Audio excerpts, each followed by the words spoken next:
আসসালামু আলাইকুম প্রিয় শিক্ষার্থী বন্ধুগণ, সপ্তম শ্রেণীর গণিত টিউটোরিয়ালে তোমাদের স্বাগতম। তোমরা স্ক্রিনে যে প্রশ্নটি দেখতে পাচ্ছ সেটি বার্ষিক সামষ্টিক মূল্যায়ন 2024 বিজ্ঞান বিষয়ে।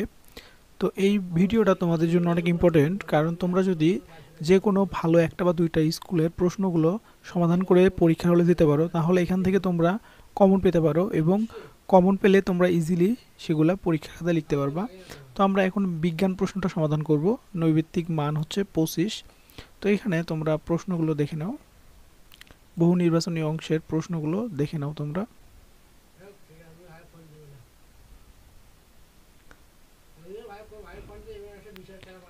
তারপরে এক কথায় প্রকাশ হচ্ছে 1 থেকে 10। এখানে 10টি প্রশ্ন আছে, প্রশ্নগুলো দেখে নাও। তারপরে খ বিভাগ সংক্ষিপ্ত প্রশ্ন, এখানে 10টা প্রশ্ন আছে, প্রত্যেকটা প্রশ্নের মান 2, 20 নাম্বার। প্রশ্নগুলো দেখে নাও।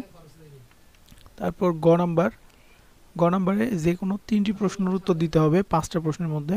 প্রশ্নগুলো দেখে নাও। তারপর ঘ বিভাগে যে কোনো 5টি প্রশ্নের অ্যান্সার দিতে হবে।